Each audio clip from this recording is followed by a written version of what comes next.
Right, it's been a long time coming. Days have been counted, and now we are counting very few of those particular hours to the much touted, much anticipated, much hyped Commonwealth heads of government meetings that is going to be taking place right here in Rwanda. Listen, my name is Eugene Nangwe, and we're going to be having a very great conversation right here, and our focus is going to be just on one of those forums that will be taking place at this particular Commonwealth Heads of Government events, and that is the Commonwealth Youth Forum. Allow me to introduce our panelists who have joined us physically right here in studio, and we'll start off with the Honorable Minister Rosemary Mbabazi, who's the Minister of Youth and Culture right here in Rwanda. Thank you so much, Honorable Minister, for joining us. Thank you for almost helping us not have a panel today. We were about to have just an all-men panel, and I call that no panel. I call it a young men panel. or all young men panel. Eh? Thank you so much, Honorable Minister. Also with us is none other Eli Mandela, CYF Task Force member and program partner and youth engagement at MasterCard Foundation. Eli, you need to share some of these roles. I'll do. Thank you very much. Also with us is Angelo Ijitego, who's the CEO, Kalisimbi Technology Solutions. Thank you so much for joining us. Thank you for having me. Right, we'll be talking about the Commonwealth Youth Forum. And of course, before we go into it, I want us to start off by looking at this particular Commonwealth body itself. Rwanda did join, let's talk about 13 years ago, and we need to take stock of how Commonwealth has been beneficial to the young people in specific. Honorable Minister, could you be able to talk to us a bit about how you feel the Commonwealth body itself, as far as Rwanda being part of it, has been beneficial to the young populace? Thank you very much, Anangwe. It's a pleasure seeing you again. Thank you. And I'm so happy to be joined by the young people to speak about their experience as well. And if we just narrow down to what you're asking about, what is this Commonwealth itself, the body itself, the organization, how does it benefit Rwanda, but basically for the young people. Rwanda is the latest, is almost the last born joining. We believe some newborns will be born soon, but we joined 13 years ago. And with the history of Rwanda, we were a French-speaking country, but we're happy to spread our wings everywhere possible. And what it has benefited Rwanda joining 13 years ago is a big market, and the big market of about 2.5 billion people, and out of that we have 60% are young people below 30 years of age. That's about 1.4 billion people are young people, and that's a huge market, but also a huge manpower. And to be specific for the young people, it is a good platform. It's a good opportunity for the young people even to know, to learn, to exchange, to get information. What is in these 54 countries that can benefit them? And so it's about much more of experience sharing, knowledge sharing, expertise, but also job creation, because it's a huge market, and also skills development. So it has been a good platform where we bring together young people from all 54 countries and convene.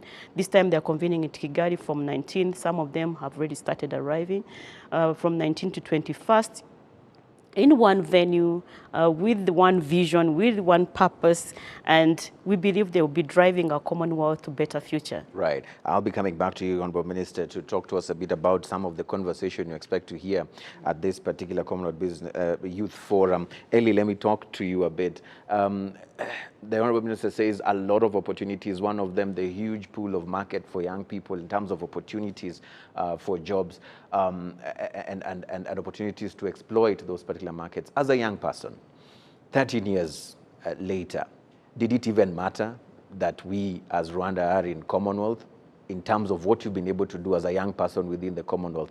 Or there's something unique about just being part of the Commonwealth that you feel young people like you have tapped from joining the Commonwealth body? Yeah, and thank you. Thank you for having me. When you look at least 13 years before we joined the Commonwealth, most of us spoke French, right? And that meant tapping into opportunities of English-speaking opportunities was very limited. But joining the Commonwealth, at least it's the fact that it brings together young people from all over the 54 countries, being able to connect with each other and speak a language that you all understand. You're able to connect and connect dots, Yeah. be able to work together, Yeah. but also tap into job opportunities that you would have otherwise not tapped into because you don't have the language skills. Right. It's interesting, we talk about job opportunities. Angelo, from where you said as an entrepreneur yourself in the tech field, how much of opportunities do you feel young people in the same field that you're in have been able to tap from the Commonwealth? Because if you say there's been a lot, then we'll come back to the question of what young people continue to talk about, and that is the unemployment, lack of opportunities. Talk to us a bit about how that has been effective for young people as far as, you know, creating a proper environment for young people to work within the Commonwealth nations. All right, thank you very much. By being a part of the Commonwealth, body, Rwanda, and especially the Rwandan youth, we benefit a lot. I know there are some cases of high unemployment, but I believe that we got more opportunities compared to before if we were to be only part of the other bloc that did not speak English, just like my friend Mandela just mentioned.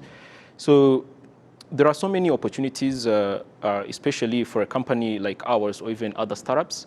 Now it's very much easier to look beyond the Rwandan borders and say, hey, where are other challenges that I can go and solve and create more jobs and create more value for Rwanda, for East Africa, and for Africa in general. Right. We'll talk about the barriers in terms of harmonization of laws that could allow you to work across, beyond the geographical borders. Let's come back to the Honorable Minister. There's a Commonwealth Youth Forum, a unique session that will be focusing on young people issues. Talk to us a bit about what will be on the table, what will be on the agenda, and what do you expect to hear as the Minister of Young People? Thank you. There are about 6 thematic areas that will be focused on by the young people, but most importantly is to deliberate on the issues that affect them in their daily lives. One of them is skills acquisition. Yeah. They need skills. With that huge numbers of young people, they need to be prepared for the future and also for the current, because they always say they constitute 50% of the current and also 100% of the future. Yeah. So how do we prepare them? It's about discussing about the quality of education that they need, the kind of skills, the future jobs that they need to have to be equipped right now, because you prepare the future today. You don't prepare the future tomorrow, you prepare it today. And also their theme is about taking charge of the future. So there will be discussions about the climate change, the environmental protection, and what is their role in particular, because we're talking about the future and the environment is part of the future that we have to protect today and now. Yeah. They'll also be talking about entrepreneurship and employability. What kind of skills? Everybody is not an entrepreneur like Gitego. Yeah. Maybe they need employability skills, employable skills that will make them capable and enable them to access opportunities in the private sector, in the companies of Gitego and other startups that are up. But also they will be discussing about health and COVID, because this was a shock of the whole world. How do they prepare for the future? We don't know how long it will be. We are happy that Rwanda, we are moving on better, no masks anymore, and also more life has gone little bit to normal. But we don't know what to expect tomorrow. So how do young people handle these health aspects? Because a health nation is a wealth nation. Correct. So in particular, a health Commonwealth is a wealth Commonwealth. So there will be discussions in the Commonwealth Youth, and some of the resolutions that will come out of this meeting will be taken to the heads of state. Right. So there will also be an intergenerational dialogue between the heads of state and the young people, presenting these issues that they have, but also presenting solutions. Yeah. Because young people don't present only problems, but also the solution that they can be part of and they can resolve to be part of the entire world. Right. Mandela, you sit there listening very keenly to what the Honourable Minister is saying from her position as the Honourable Minister. But what is it that you want as Ellie, as a young person, to be part of what should be the focus at this Commonwealth Youth Forum? Yeah. So the Youth Forum is a great example of having young people at the table where they deliberate on issues that affect them, but also deliberate on solutions, like the Honourable Minister has been saying, that could be acted upon, but also and be able to have these conversations with policymakers and business leaders. Yeah. So a few things that to look forward to, especially as a young person again, that I look forward to within this youth forum. One is connecting with other young people from across the Commonwealth. Yeah. Two, is also appreciating actually the diversity and the connectedness that we have as young people across the Commonwealth, and also to appreciate the solutions that could be and the lessons learned that we could borrow and or take as well, because we've seen lots of young people within Rwanda and across all these other countries that have worked on really great solutions that are solving challenges within their own communities. So apart from being able to connect with other young people within the Commonwealth, I think it's also going to be important to take the suggestions of the young people to the leaders and also be able to follow up in terms of the actions, because one of the things that will be happening here as well, there will be creation of action items for the next mandate of the Commonwealth Youth Council. And these actions, as a young person, I want to know what was done about them. Correct. And I would like to be involved as well and encourage other young people. I'm happy you mentioned the aspect of taking stock and measuring results, which we'll talk about at the tail end of this particular conversation, the KPIs that young people are putting on the table, that at the end of this forum, these are the things we need coming out of this particular forum. Let me bring in Angelo. From the tech sphere, if you were to be appointed, or let me use the powers vested in me by the powers that be, to appoint you the spokesperson of those in the tech field, young people in the tech field, what do you want from the heads of government? What is the message that you'll be taking there that you want the heads of government to actually listen to? And when you come out, you'll be saying, I represented you very well. Thank you. It's easy. It's just give us opportunities. As young people, give us opportunities and give us a chance to, create a better tomorrow, like the minister has been saying. Give us just that chance. If we create solutions, try them out. And if we face challenges, listen to us. The Rwandan government does this very well. I mean, we have so many meetings and so many encounters with the Ministry of Youth, the Ministry of ICT. I personally, as a Rwandan young person, I feel 100% heard.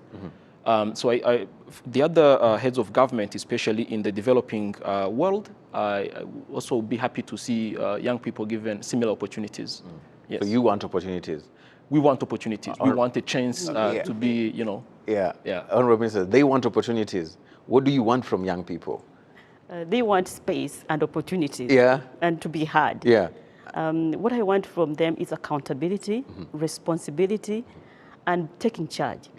So you can hear there's merging, there's somewhere we're meeting in between the line because they want to be heard. We are happy to listen to them. Innovate, bring solutions that are really responding to the issues that we have at hand. So we are happy to listen, and he said the government of Rwanda listens to them so much. He has one of the projects that was supported by the government of Rwanda because they heard that his project can do something in the health sector, can solve the problem. But even others that have something to offer. If you see in the public sector, we have, majority of them is almost 40% are young people. Right from the officers of the highest offices in our country, in our land, they're occupied by over 70% are young people. Of course, 30% are elders that can give mentorship and wisdom, that gray hair comes with wisdom. And so inspiring them and also sharing the experience that they went through so that you don't go reinvent the wheel. And so what we want, we will give them space. We want to give them space, but also use it for the benefit of our country. You want them to use it for the benefit of the country. Let me ask you the same question I asked him.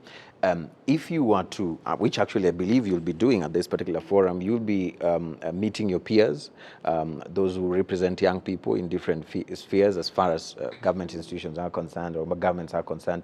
What is it that you'll be taking to the table on behalf of Rwandan youth as the Minister of Youth in Rwanda that you'd like other heads of government to consider that would be able to benefit the young people of Rwanda? I would say probably 4 things. The first one is, of course, we will be having the young people representing others at the National Youth Council of those 54 countries. Yeah. But also we'll have young entrepreneurs, young startups. We also have students who are yet to graduate soon, representing even people with disabilities and all the categories, young women. They will all be represented. And we also have ministerial task force of ministers. So we will have about 14 ministers that are representing different regions that are going to be representing other ministers. So they will be coming here also to listen in the General Assembly of the young people what they need from us. Yeah. But also what I would say as a message, the four things I want to emphasize to my colleagues as well as the private sector, that there should be political will. Because nothing happens by coincidence. Yeah. They always say Rwanda has grown and has developed so fast just 28 years ago. And while I was coming here, you said a lot of things happen every day. And Correct. You go to some place and you get lost because there's a lot happening. Changes, yes. Changes, and change is always good. Yeah. And it's because of deliberate efforts. Yeah. It's intentional. Yeah. So we want to encourage governments to be intentional in supporting young people, intentional in providing space for the young people to innovate, to exchange, to share their worries, to share, to try out something and fail and try again and fail. From the failure, of course, you get experience and become better, not failing to give up. So we encourage the political will to be there, a political will. And the political will be followed by policies. Youth-friendly policies that are engaging, that are involving young people, that allow young people to participate and have a role to play, and influence policies, as he said. Yeah. The young people, by being here among the 4 top forums that are going to be here, besides women, business, and people's forum. Yes. It's also youth, which is very pertinent. It constitutes the big population. It means we have to have young people heard because they constitute a biggest percentage, but also the power, the energy, the strength, the innovation, the agility to do something and create a better world. So we are encouraging to create space for them, to be at the high table, to take part of the decisions that are taken for them. Yeah. Even when we talk about political will and having the young people part of, we see them coming, very many at the voting. When they come, they're the ones to vote the leaders. So we need to have them not only for their strength, not only because of their wisdom, their understanding, their experience, their skills, but also to feel the world is for them, and you do it now. So the second one is policy. The third is programs. The programs that are really responding or customized to the needs of the young people. And the last but not least is partnership. And that's what we'll be discussing here. Right. When we partner, we have a lot of energy together. He works for MasterCard. We work very closely. Others from Rwanda, we work very closely. We have Youth Connect Africa that brings together 26 countries that are implementing similar programs for youth empowerment. And we have the headquarters in Kigali. When you have such partnership, you use less resources and you achieve a lot. So putting together our energy, our strength, we don't have to invent the wheel. The problem of maybe Gambia is similar to Madagascar, is similar to Kenya, and similar to Rwanda. Why don't we have to sit together and say, what did you do to resolve this issue?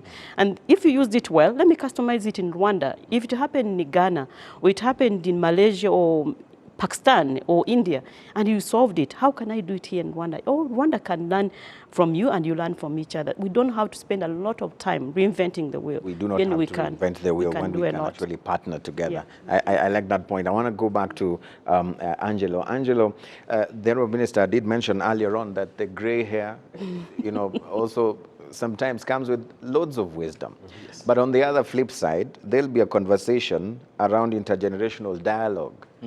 And one of the panel discussions I had just the other day on the Commonwealth Business Forum, I had from a techpreneur or someone who's actually in the tech area, feeling that those who are in the older generation, without sounding like ageism, do not understand the new crop of solution providers like yourself, Angelo. What will you be wanting to hear from the older generation? Because most of the time you find that they are the ones occupying the decision-making positions. And if they don't get it, your idea will not get it, will not see the light of the day. What would you be wanting to hear at this conversation on intergenerational dialogue? Thank you. Statistics show that more than 40% of the Commonwealth citizens are young people between 18 and 29 years old. So I believe that truly they should have a say in the policy making, in the strategic development and everything else involved.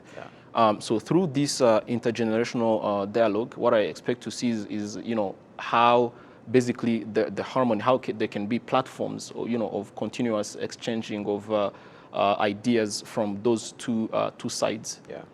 In a nutshell. Right. Mandela, what would you want to hear from there? Yeah. So. And how is that even a problem? Is it? Maybe it's me, but is it really a problem? Is it a challenge? I think it's also the positioning it of young people versus old people. I think it's wrong. Because, like the Honorable Minister mentioned, young people have a lot of energy. They have a lot of things they want to do. But also, older people have wisdom that they could share, and you're able to build something. I would approach it, or at least a different way to look at it is, the things that young people are proposing or the solutions that are being provided, how are they positioned to solve challenges that the older generation that has? And given that humans being humans, we are afraid of change. And if the positioning of it looks like we are pushing out people, then there's going to be that resistance. So the beauty of the intergenerational dialogue is the ability to bring the wisdom that we're talking about and the experience and the energy and the innovation, the technology, to bring it together to create a better future. Because these things will go together.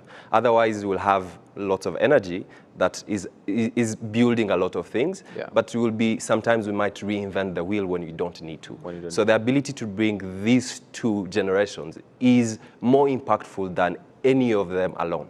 So that's why I think having the intergenerational dialogue is a great opportunity for young people to bring up the issues that they have, the solutions that they have, and also to allow the leaders or people who are in the other generation to also to listen, but also to propose and provide some guidance.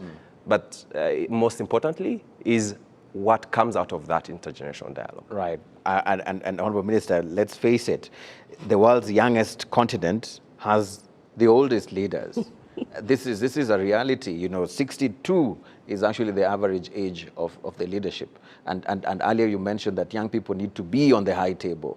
How do they be on the high table with that particular age gap in terms of leadership? The question I'm leading to is, how do we ensure that young people take charge of taking positions of governance, and we don't just sit back and complain that these positions are being held by the older generations? How will that also feature in the Commonwealth Youth Forum?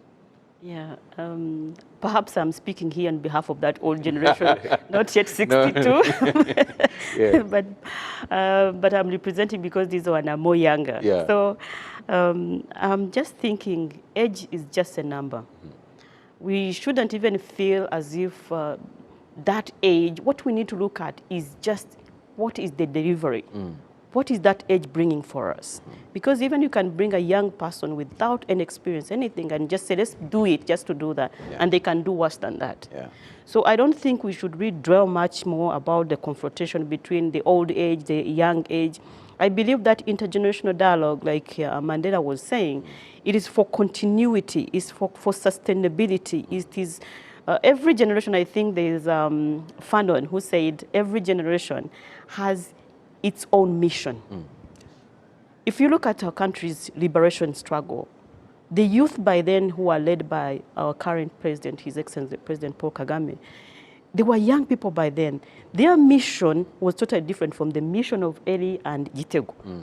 They were looking for a country to be of their own, they are proud of, they own and they participate equally, everyone having equal opportunity and given equal access, and having a country you're proud of that we have today. That was the generation of 28 years ago. Now they gave birth to the generation that we are seated with right now. Do we want to say that we don't need those people with that experience they went through without resources, without support system that they have today, and say, actually, lay off your hands and we manage and we drive. We have proverbs in Kinyarwanda, even African proverbs, that you need, I don't know how to translate in English, where there was a leader, a young man who was a king, and then he said, I want to when he saw the giraffe had a very good, the skin. And he said, I want to be like that giraffe.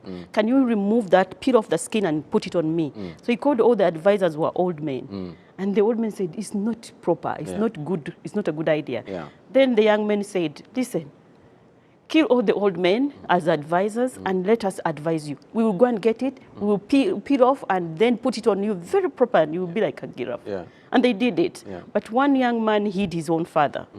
And so they killed all the old men and then they left, one young man hid his father because he felt, I won't kill my father. Those old advisors. And so this young man said, yeah, great, you look great. And he was like that, sewing the skin of a giraffe on your body everywhere. After some days, he could not walk. Yeah. The king could not walk, the young king. Yeah. He could not walk, he could not move. And then they said, what do we do? Everybody was fidgeting around. Should we peel it off? When they tried to cut and peel, it is piercing his body. Blood is coming out, and it is fidgeting the whole. And then the young man said, do you mind if I bring my father to help you? Yeah. He said, oh, you have saved us. Did you? Then my father is not dead. Yeah. They brought the old man and said, he looked at him and said, listen, bring water. They brought a lot of water and put everywhere in the body, and this man was saved. And they said, old men should survive, Yeah. So there's energy in the young people, but we need these people around us because they have a lot of experience. They went through difficult times than the current generation, because our generation, we call them a generation of solutions and a generation of agachiro, dignity. Yeah. So we need each other because we complement each other. There is no competition, but it's complementarity. There is synergy. Where this one has a lot of energy but needs advice, this one does it. And that's the purpose of intergenerational dialogue. Yeah. We always have it in Rwanda. We have forums called Meet the President. The young people meet him. They ask him, when you are at our age, what were you thinking about? How would you handle if you are in our age right now? So it is complementarity. Everybody is needed, and we have a reason why we exist, because we are going to do something. I am supposed to do something, and I'm supposed to unlock a door or an opportunity that Anangwe won't. But Anangwe would do something that I won't do. I can't even do. I even know I can't do what you're doing. Right. It's awesome. So even the same with the young men we are seated with. Everyone has something they are uniquely created to do and implement. And if you don't do it, nobody else will do it. Right. So we have to complement each other. It's like continuity and sustainability that we need old people. Right. So there's a need to actually see how do we, create synergies between these particular generations. Angelo, I want to talk about the issue of the technology and innovation, and I want to know one of the strongest messages that you will be bringing on the table as far as financing is concerned, because that's one of the issues we've always had from most entrepreneurs, that financing is the issue. We have the ideas, but the financials, people with the money, don't seem to believe in these ideas. What would you be hoping to see coming out of this forum as far as financing is concerned? Thank you. Yes, there is a challenge of financing is for startups. I would say that we are lucky again in Rwanda that the government of Rwanda has identified that issue and really put in action programs, implemented programs that are geared to solve those challenges. So one of the conversations that I hope to hear from the forum is how can that even be more implemented, or how can that be done much better and much faster. But the financing problem highlights another underlying problem, which is skills. Yeah. To be able to access, nobody's going to give you money to throw and to burn just like that. You need to show that a proper action plan of how you are going to use that money, and if you are going to return a good ROEI, return on investment. So the financing problem, is a sign that there is a skills problem, especially in business management. So we should talk about it, but also talk about that problem as well. There are many programs in Rwanda that are solving that training and upskilling issue.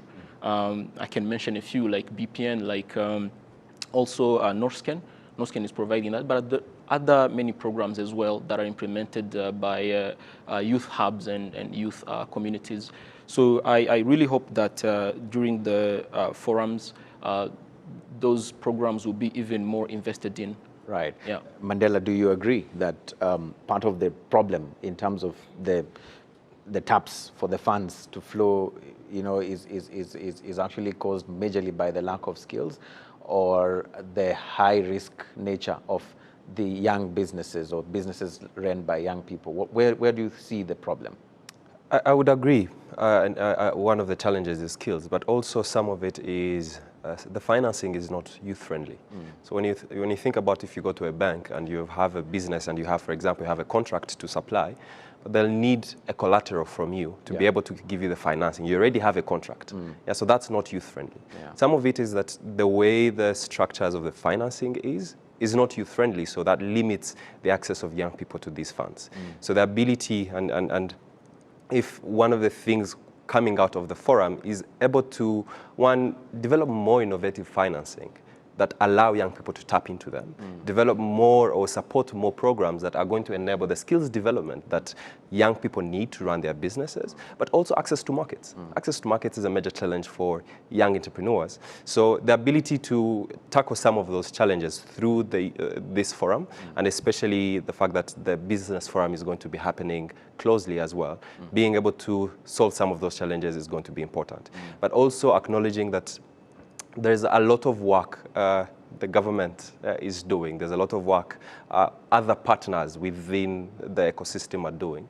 So building onto that. So one of the challenges as well, one of the main challenges actually is some of it is duplicative, some of the efforts. So how do we make sure, like the minister was saying, how do we partner to build onto each other versus duplicating programs that are supposed to support young people? Right. So, and that I'm speaking from my heart, from my other heart of being a youth engagement person at the MasterCard Foundation, where some of the feedback that we've received is there are lots of programs that are at the same level. So they're teaching us the same things and we're not moving to the next level. So how do we bring all of the players and allow them to build onto each other and do not duplicate efforts?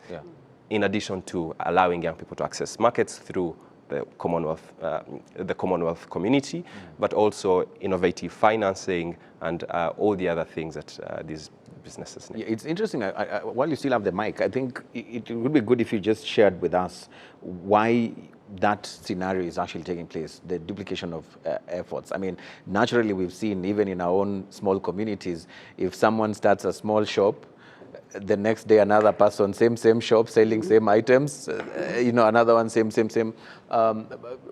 From your research, from where you sit at the MasterCard Foundation, what is actually driving these trends?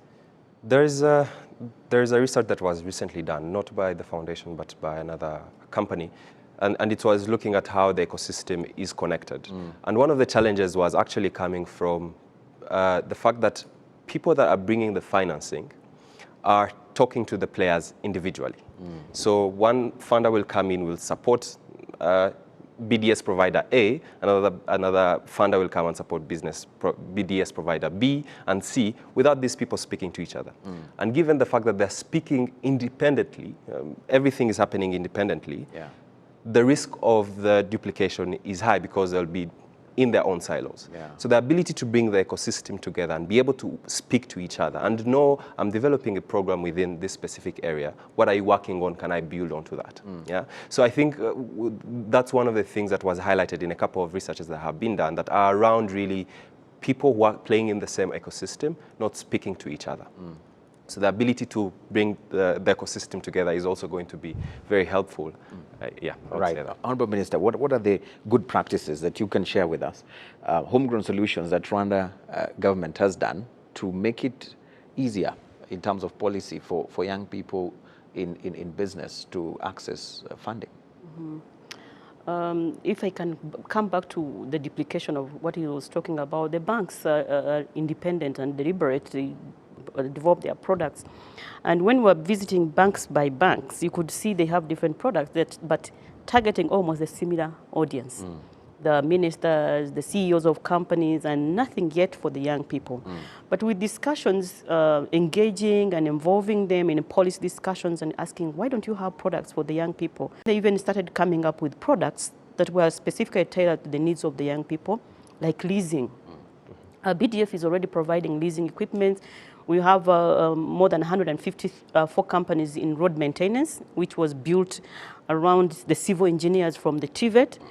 We negotiated with the Ministry of Infrastructure and Local Government and asked them, can you give those contracts in the local administration, the rural areas, to maintain the roads, those not highway roads, but the rural roads, the feeder roads.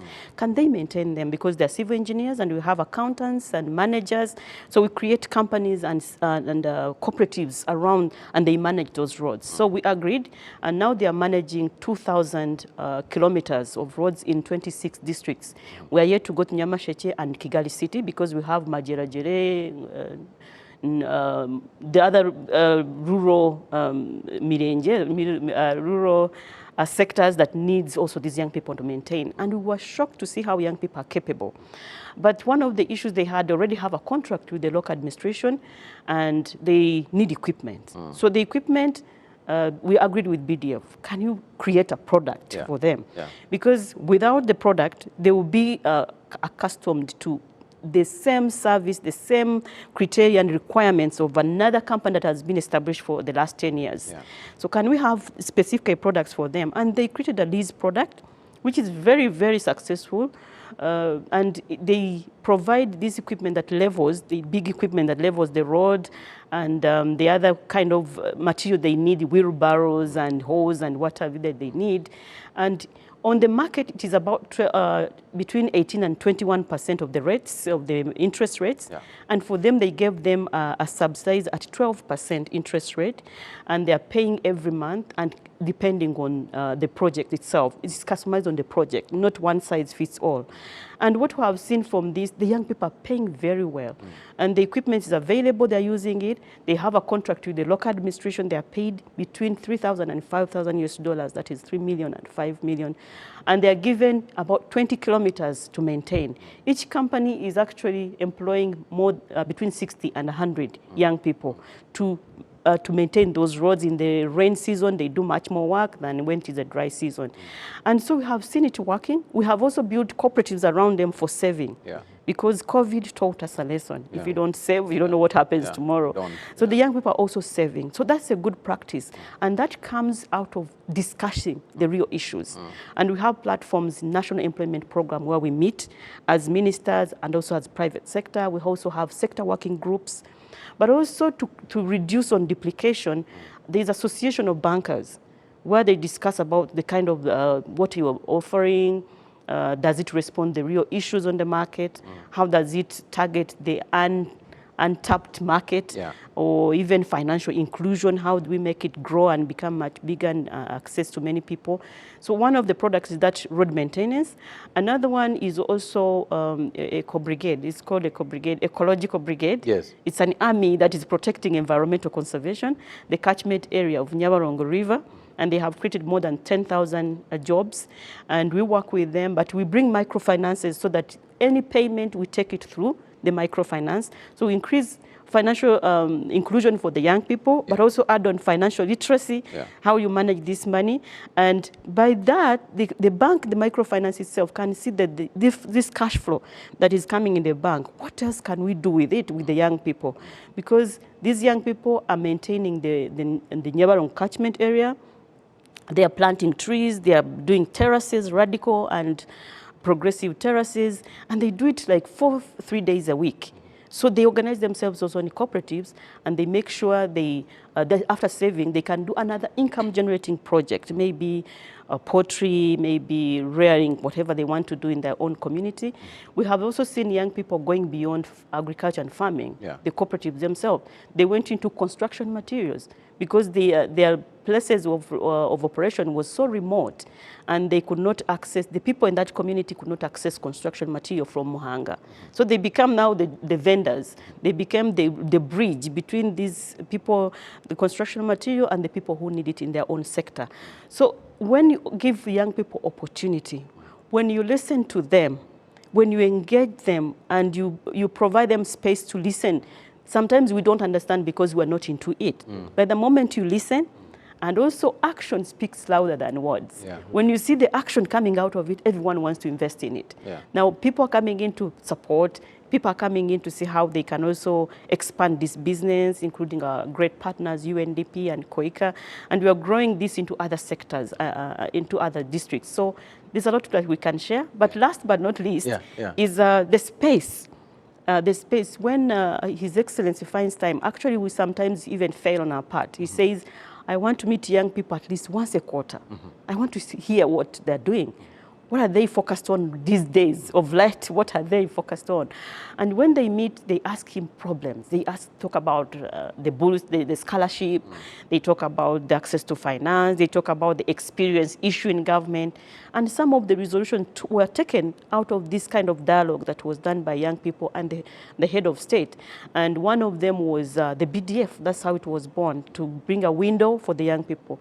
Another one was to scrap off experience requirement in the public law, public recruitment law, where if you're going for the first level of employment, the first level of professional job in government, there's no requirement for job experience. Yeah. But if you go above the ladder, of course, you will need experience because you're going to manage other people, so you need some soft skills. Yeah. And so that was also scrapped off because as an outcome of the meeting of me, the president, between the young people and the head of state. Right. That's amazing. I think one of those things we've been seeing trending out there has mostly been about why Rwanda is among the best countries to live in as a woman. We need to also now start having a young person. Why Rwanda is among the best countries to live in as a young person. Angelo, what is it that you feel you can be able to brag about and say, look, as a young person, nowhere else other than Rwanda? Thank you. Number one is the leadership. That's something that I highly brag about because when you think about it, when, for example, His Excellency, our president, when he was about my age, he was working on a huge project of liberating the country. So that makes me feel like it's something to brag about, but also brings up, the conscience that I have huge shoes to fill, right?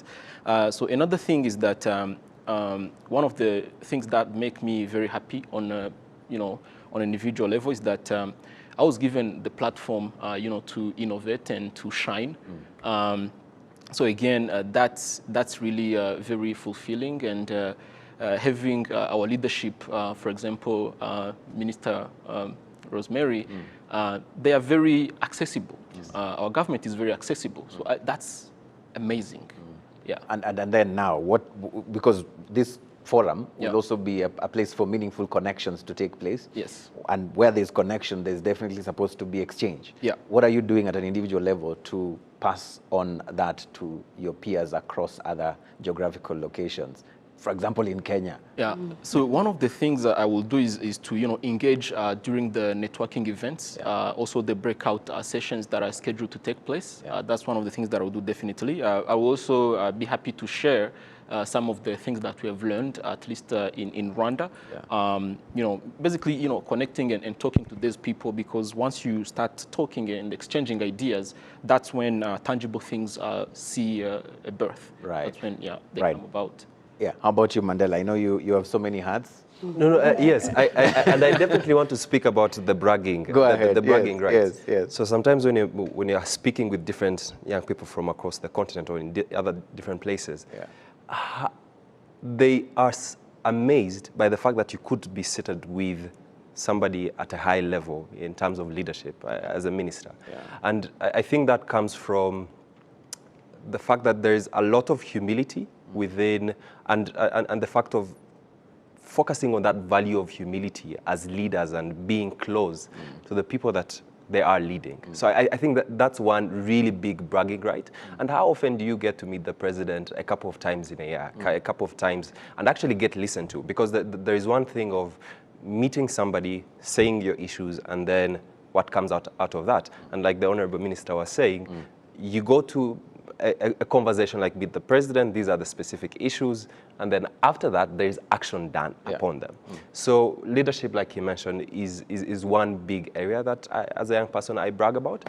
But I also brag about that I'm able to, like the delegates, are able to come and walk through the entire city at 3, 4, 5 a.m. Yeah, it's when you go to some other places, people tell you don't get out of the cab, right? So that's something to really brag about, and also as a young person, being given the opportunity, and when you look at the cabinet that we have and the leadership that we have, when you see young people within our age range, and when you see the great thing that they are doing, it's not having young people who are there because they're young people. It's young people who are doing really great things. I feel like those are really things to brag about, and something that's exciting to be Rwandan and at this time. Right. I want us to start taking our closing remarks, of course, as we... I also brag being a woman. I want to come into you for yourself. In what ways? Because you're really young. I mean, I compare you with other, cabinet members that we have interviewed and talked to, and it must go without saying that indeed there is that Mandela mentions in terms of the constitution of the government. What is it that probably you would say you're happy that the government is able to implement and overall create solutions to most of the young people problems, including the issues of employability, human capital, which remain challenges in many of our jurisdictions? I wouldn't say even we have achieved yet there. We're not yet there. We still have issues of unemployment. We still have issues of really quality education. As a country that has come a long way, we still have a long way to go, and we're not yet where we want. But I would say I'm so happy. Thank you for the compliment of being a young person, maybe being close to these people I keep young. And it's really exciting to be in a country that gives opportunity to everybody. And the other thing I'm so proud of our country, and also feel that I've seen, it's a country that's breeding or raising no excuse leaders. Yes. No excuse leaders. Okay, they have elected you, or you have been appointed, or you have won and did an exam, and accountability is so high to the level that you have no excuse. So there is no excuse leaders of, oh, I wish I did, oh, I did. This is the time to do it. And maybe something I would also, I'm so proud and feel that can be nurtured even in all 54 countries, that leadership of no excuse leaders, but also being here to serve, not to be served. To that mentality, the mindset of solving problem, actually it is a mindset. It's a way you think and an attitude of finding solution. You can be two people walking, and one sees a problem and solves it, and another one complains. It's an attitude, it's a mindset issue, raising young people with a mindset of solving problems rather than complaining. And that is also giving them opportunity. So charity begins at home. It should start right from home, at school, and the environment nurtures them that way. So I feel that we are a country that nurtures no excuse leaders. We are a country that nurtures young people to take responsibility and ownership. We are a country that is nurturing young people to take charge right now. Because it's not until you wait to be a minister. It's only one position. Until you become a president, it's only one position. You cannot, all of you, go and do it. You actually mess it up if everyone wants to be that. Too many cooks spoil the pot. You know, you don't know what kind of food you would cook. And so where you are, within your community, sometimes even they say, we are not hard. They will hear you if you do something. Right.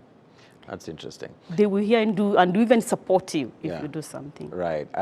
Now, talking of accountability, it has once been said, and it's formal and official, that ask what you can do for the country and not what the country can do for you. Exactly. I want to start with you. Now, as we look at this Commonwealth Youth Forum, there have been questions by young people, what will it bring for me? What will it do for me? How important is it for me? I want you to hear from you now as a young person. What kind of KPIs are you setting for yourself as you participate at this particular forum, for yourself as a young person, and you'd wish also young people to actually look at as part of solutions to whatever problems that young people face? So one of the, basically myself as a young entrepreneur, I have a few KPIs that I go about, and the first one is how many people benefited, for example, from my solutions, from the solutions that I created. Yeah. How much money were saved we have a B2B, business to business product. How much money did we save to these companies? But also a few other ones, like how many jobs are we creating, how much knowledge are we sharing, how many good best practices we are borrowing from other Commonwealth countries or communities.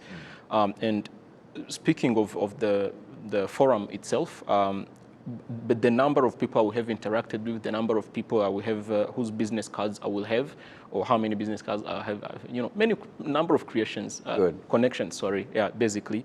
So in a few words, that's it. That's your KPI. All right. How about you, Mandela? Yeah, like I mentioned, I'm wearing two hats. So one, especially in my role as a youth engagement partner at the foundation, youth engagement is really how do you bring young people at the front and the center of the work that we do. So one of it, which we're already doing in partnership with the Ministry of Youth and Imbuto Foundation, is getting young people at the forum. So supporting a couple of young people, close to 40 young people, to come and participate in this important platform.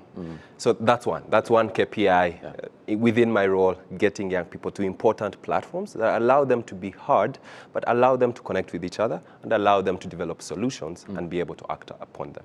So I would say that in terms of, again, as a young person as well, my other KPI is contributing to the conversations that are happening within the Youth Forum. We shall have great speakers, but we also need engagement from the people that are participating. The kinds of questions that we ask, both during the sessions, but even after the sessions, the conversations that happen outside of the sessions. But we also have the action labs. They're called Youth Action Labs, and this is where young people are going to be working on the action items for the next 2 years of the mandate. So being present and contributing to those actions and also be able to follow up them. Because for me, at least I mentioned that a few times, one thing is having the action, but even more importantly is the implementation of that action. So I would say those are my KPIs, and most importantly is keeping young people at the front and the center of the work that we do at the foundation. So that's also a personal commitment within my role that I work on at the foundation. Interesting. Honorable Minister, you have the last word. What would be your KPIs? How will you be able to come back and say, guys, we did it. We had a great Commonwealth Youth Forum, and this is why we believe we had a great one. What will those things be that we'll be looking when at? all those combined are achieved. Right. And actually, besides what the young people, their KPIs on job creation, on connections, on business partnership, as well as having fun and enjoying Rwanda. And they go and they tell everybody, visit Rwanda. It's a nice place. When the young people participate in the Kigali Night Run, when we get the best innovations in the Kigali Startup Festival, we are also having a competition of young people that will have gathered innovations from different 54 countries that are going to be competing for the final awarding in Kigali. When their innovations are put into practice, because as Eli was saying, it's one thing to have it done, but also to implement it and have impact is the major, but also influencing policies through our colleague ministers, and also gathering and garner the partners that we have that are going to have MasterCard and others that are supporting the organization. When they go back to their respective countries, they create an ecosystem that is supporting young people. That are our KPIs. Those will be your KPIs. No one the last one is to have is to have fun. And have fun. And have fun. And having fun we will, yeah? Yes. Thank you so much, Honorable Minister Rosemary Bawazi, Minister of Youth and Culture here in Rwanda. Thank you for making time. Eli Mandela, CYF Task Force member and program partner and youth engagement at MasterCard Foundation. Thank you for making time. And Angelo Ejitego, CEO, Karisimbi Technology Solutions. Many thanks. It was a great conversation. It does not end here. It continues on our social media platforms. Keep engaging. And of course, we are looking forward to this particular forum. And of course, the Commonwealth Heads of Government meetings is actually taking place for the second time in Africa after 4 years in waiting due to COVID-19. It's our time to seize the moment. And I want to say thank you for being a part of this program. As always, my name is Eugene Anangwe. Goodbye for now.